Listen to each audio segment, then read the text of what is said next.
Good morning, students. I am Deepak Singh from Chandrabhan Singh Inter College. You know me earlier. आज synthesis के topic को आगे बढ़ाते हुए हम पहुंचे हैं फॉर्मेशन ऑफ कंपाउंड सेंटेंस पर। इसके पिछले वीडियो में हमने आपको सिंथेसिस के अंतर्गत फॉर्मेशन ऑफ सिंपल सेंटेंस पढ़ाया है, जिसके अंतर्गत 7-8 रूल्स हैं, जिनको 2-3 वीडियो के अंतर्गत छोटे छोटे टुकड़ों में दिया गया है। उम्मीद है आपने देखा होगा, पढ़ा होगा। आज उसी वीडियो को आगे बढ़ाते हुए फॉर्मेशन ऑफ कंपाउंड सेंटेंस की तरफ चलते हैं।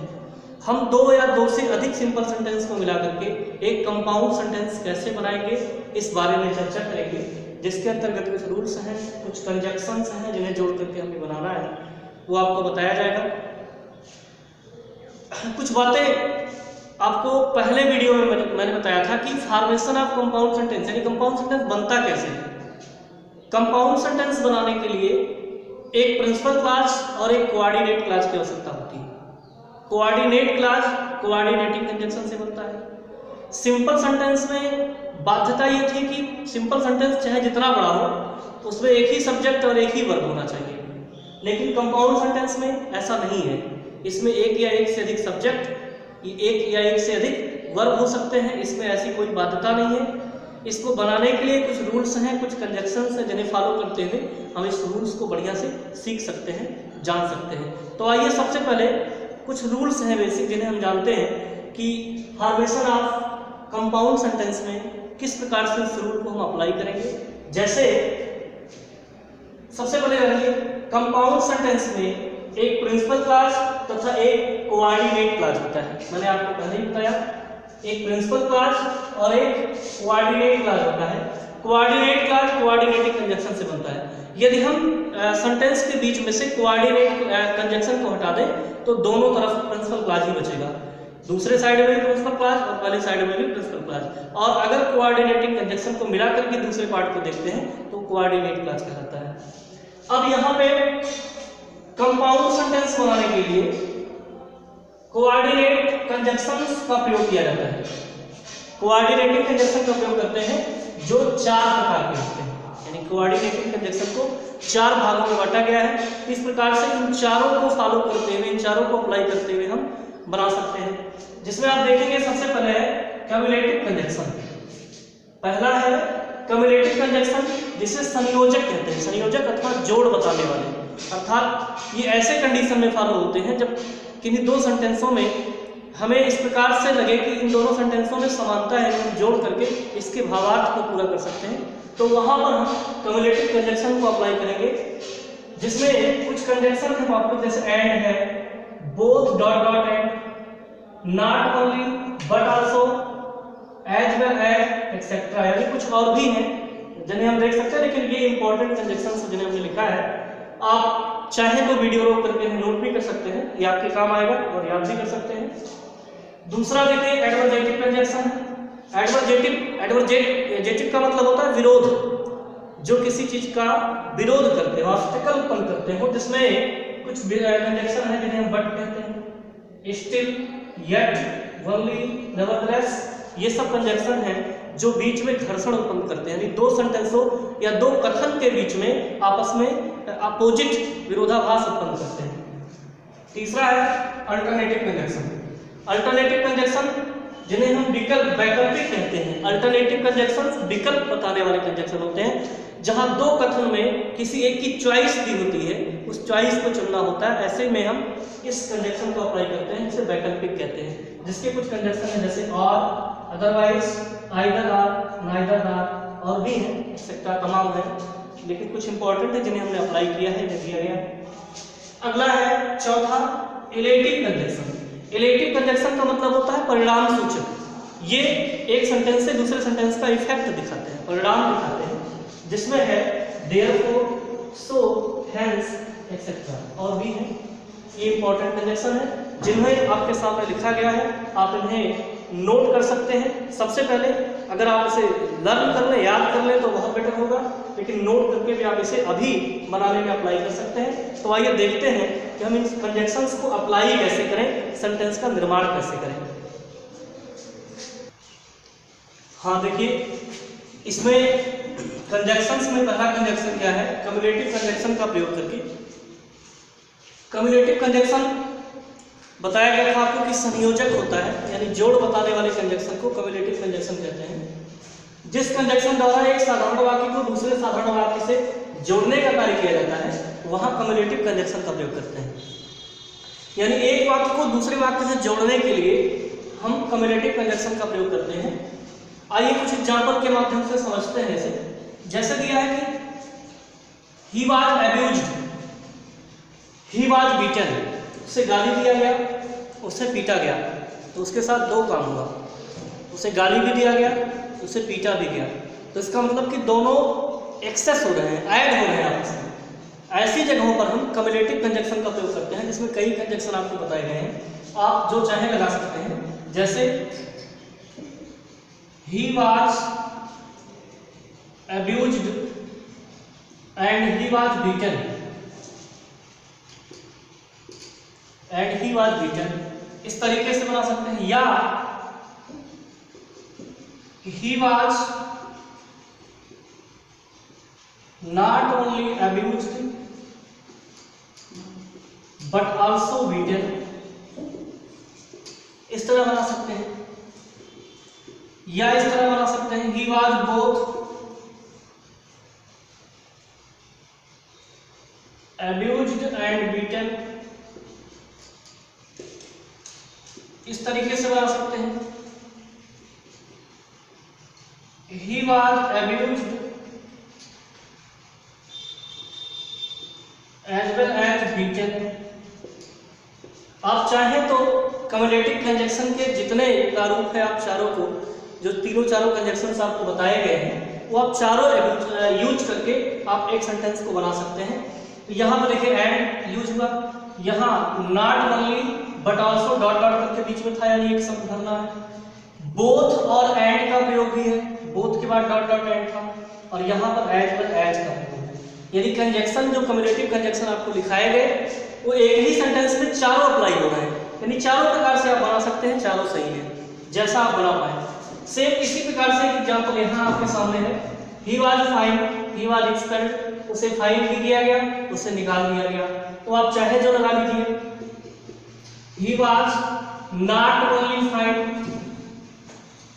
नॉट ओनली फाइन, यानी उस पर केवल फाइन ही नहीं लगाया गया, बट ऑल्सो एक्सपेल्ड, बल्कि उसे निकाल भी दिया गया।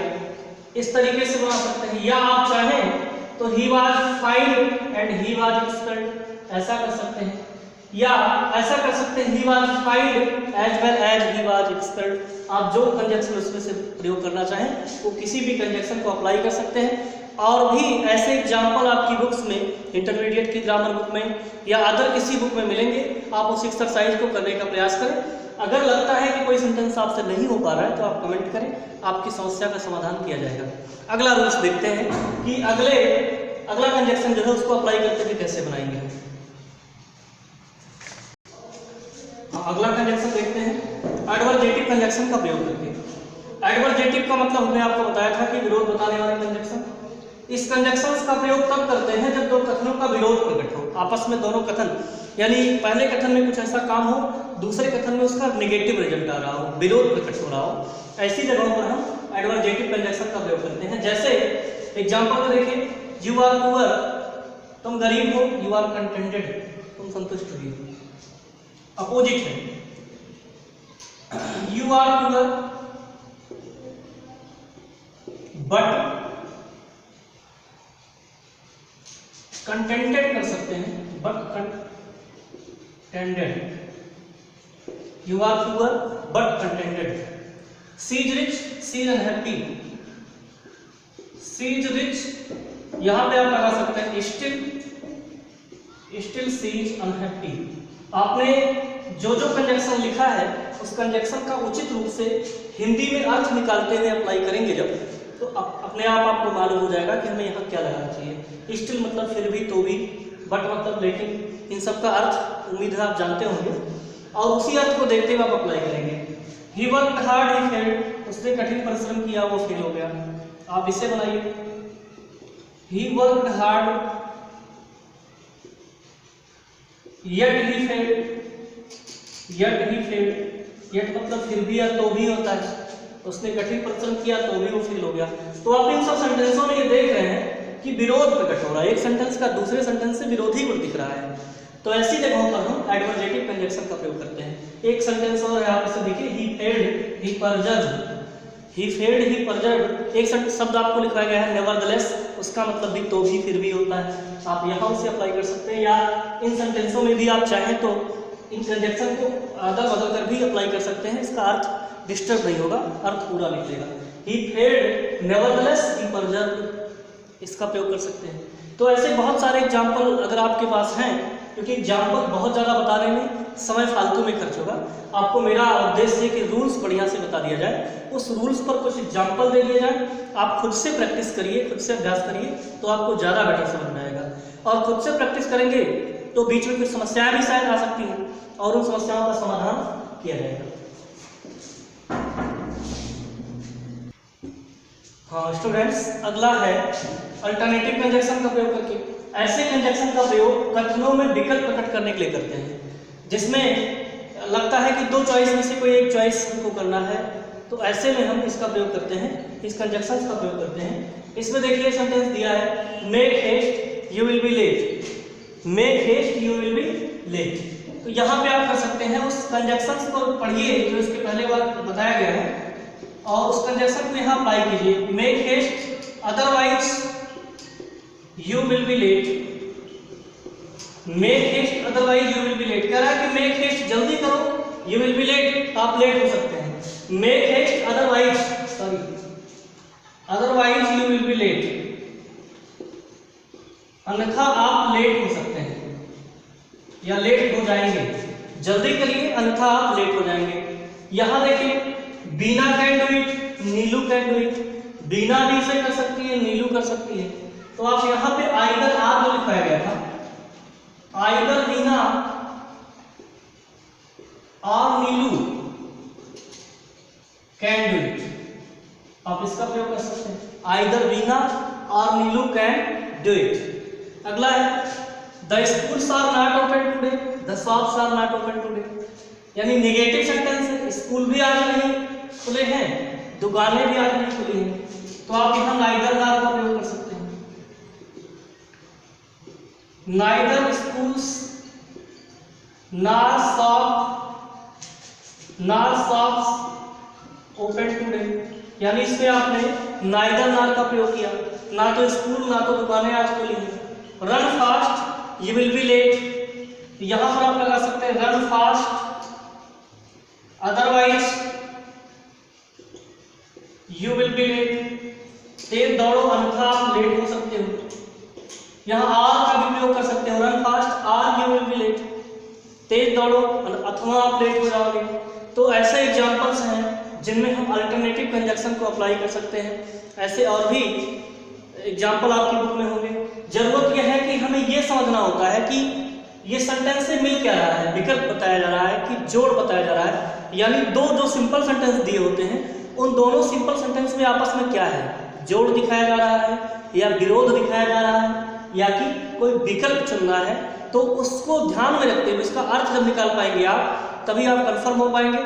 कोशिश करिए कि उसका अर्थ निकालिए, कंफर्म होइए और उसके बाद से इन कंजंक्शंस को आप अप्लाई करिए।